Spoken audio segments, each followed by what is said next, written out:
Hi viewers, welcome to this channel. So చాలామంది students JNTUA 3132 BTech results ఎప్పుడని చెప్పేసి ఎదురు చూస్తూ ఉన్నారు. R20, R19, R15 రెగ్యులేషన్ వాళ్ళు. సో ఎగ్జామ్స్ కంప్లీట్ అయినాయి. ఇంతకుముందు నేను అప్డేట్స్ ఇచ్చాను. ఇప్పుడు పేపర్ వాల్యుయేషన్ సంబంధించిన అప్డేట్ కానివ్వండి, మార్క్స్ ఎంట్రీ అప్డేట్ కానివ్వండి అడుగుతూ ఉన్నారు. సో దాని గురించి ఇప్పుడు చెప్పదలిచాను. ముందుగా అయితే ఇంతవరకు ఛానల్ సబ్స్క్రైబ్ చేసుకోవాలి. సబ్స్క్రైబ్ చేసుకొని ఈ వీడియోని లైక్ చేయండి, షేర్ చేయండి. మీకు ఏమైనా డౌట్స్ ఉంటే కాల్ మీ 4 ద్వారా కాల్ చేయండి. Telugu new education Telegram YouTube channel subscribe చేసుకోండి.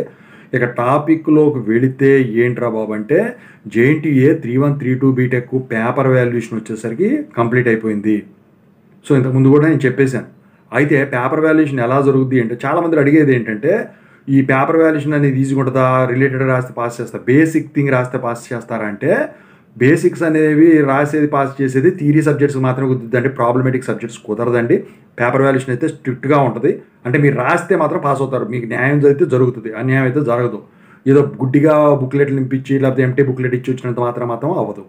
ఇక రిజల్ట్స్ గురించి మాట్లాడుకుంటే రిజల్ట్స్ వచ్చేసరికి ఈ మంత్ ఎండింగ్ 30వ తారీఖు లోపు కానీ జూలై ఫస్ట్ వీక్ కానీ అంటే జూలై 5th లోపు మీకు ఈ 3132 బీటెక్ JNTU అనంతపూర్ రిజల్ట్స్ అనేవి డిక్లేర్ అయ్యేదానికి మ్యాక్సిమం ఛాన్సెస్ అయితే ఉన్నాయన్నమాట. సో అప్పటిదాకా కూడా వెళ్తుందని చెప్పేసి నేనైతే అనుకోవట్లేదు. ఎందుకంటే మార్క్స్ ఎంటరింగ్ అనేది కంప్లీట్ అయిపోతే ఈ రిజల్ట్స్ వచ్చేసరికి వెబ్సైట్కి లింకప్ చేయడమే కాబట్టి సో ఇంకా స్పీడ్గానే ఈ తతంగం అంతా పూర్తవుతుంది. ఎందుకంటే ఇప్పుడు ప్రస్తుతానికి సెట్స్ కూడా ఏం లేవు, రిజల్ట్స్ అన్నీ వచ్చేసినాయి. సెట్స్కి కౌన్సిలింగ్స్ ఆ డేట్స్ అవి ఇచ్చేసాడు కాబట్టి ఇక అన్నీ కూడా ప్రశాంతంగా జరిగిపోయినాయి అని చెప్పేసి అనుకోవాలి. మీరైతే దీని గురించి అయితే భయపడాల్సిన పని అయితే ఏమీ లేదు. ఓకేనా? Thank you so much.